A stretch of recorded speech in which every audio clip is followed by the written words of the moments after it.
حضرت سیدنا ابو ہریرہ رضی اللہ تعالیٰ عنہ روایت کرتے ہیں، ایک صاحب تھے جن کی بظاہر کوئی بڑی نیکی نہیں تھی۔ ہمارے ایک ساتھی تھے جن کی کوئی بڑی نیکی نہیں تھی، ان کا انتقال ہو گیا۔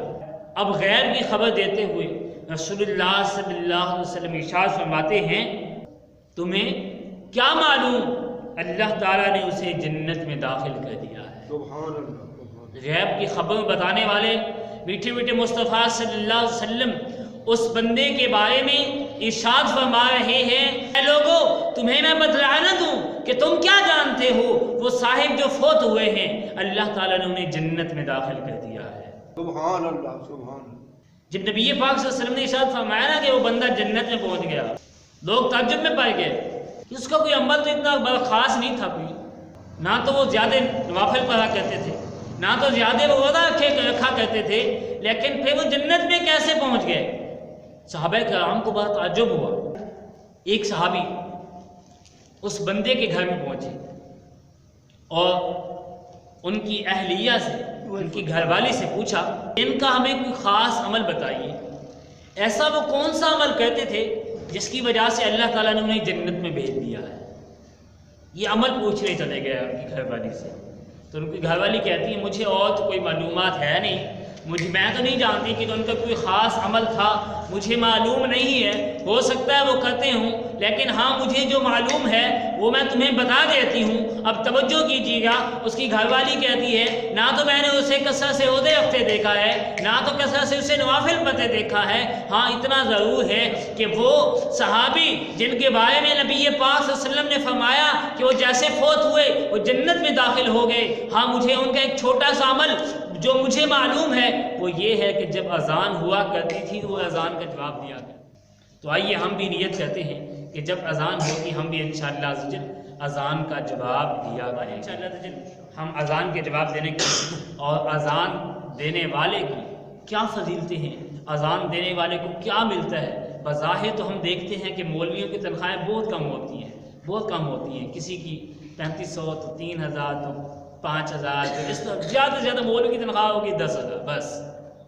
انتظامیہ میں یہ ماحول پایا جاتا ہے کہ اگر انہیں کچھ پیسے کہیں سے ہاتھ لگ جائے نا تو مسجد کو توڑ کے نہیں بنا دیں گے، لیکن یہ نہیں سوچیں گے کہ مولوی صاحب کی تنخواہ بھی لگا دو۔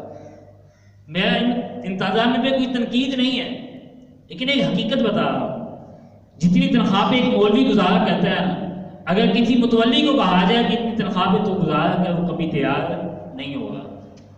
لیکن مولوی کی تنخواہیں کم ہیں لیکن ان کا جو ثواب ہے نا بہت زیادہ ہے۔ آئیے آپ تمہیں مولویوں کی قدر بتاتا ہوں کہ مولویوں کا ثواب کتنا ہے۔ مولوی دنیا میں بڑے مزے سے ہیں، ایسی بات نہیں ہے، دنیا میں بڑے مزے سے ہیں اور آخرت میں بھی مزے لوٹیں گے۔ آئیے سنتے ہیں، نبی پاک صلی اللہ علیہ وسلم نے فرمایا ثواب کی خاطر شہید کی مانند ہے جو خون میں لتھڑا ہوا ہو۔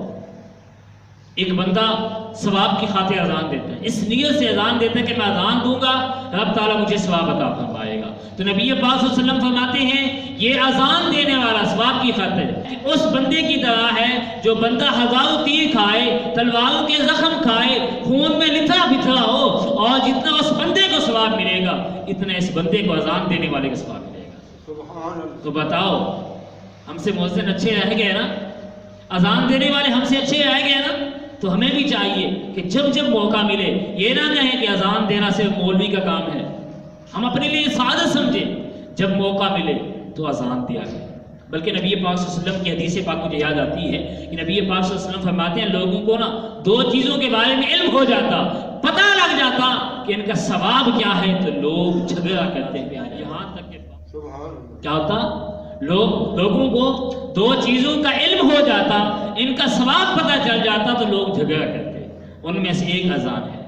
نبی پاک صلی اللہ علیہ وسلم فرماتے ہیں اگر اذان کے ثواب کا لوگوں کو پتہ چل جائے نا تو لوگوں کے اندر قتل ہو جائیں، قتل و غارت کا سلسلہ چل نکلے، وہ کہیں میں نے اذان دینی ہے اور دوسرا کہے میں نے اذان دینی ہے، یہاں تک کہ بات والے کی یہ بہت بڑی فضیلت ہے۔ نبی پاک صلی اللہ علیہ وسلم فرماتے ہیں اذان دینے والا جب مرے گا تو قبر میں اس کو کیے نہیں کھائیں گے، قبر میں اس کو کیے نہیں کھائیں گے، قبر بہت بڑی سخت چیز ہے، لیکن نبی پاک صلی اللہ علیہ وسلم فرماتے ہیں اذان دینے والا جب مر جائے گا تو قبر میں اسے کیے نہیں کھائیں گے۔ مطلب کہ اس کا جسم جو ہے وہ گلے گا نہیں، وہ جلے گا نہیں، وہ سڑے گا نہیں۔ تو ہمیں بھی چاہیے، اگر ہم چاہتے ہیں کہ ہماری قبر آخر سمجھ آئے تو پھر ہمیں بھی چاہیے کہ کوشش کریں جب وقت ملے اذان دیں۔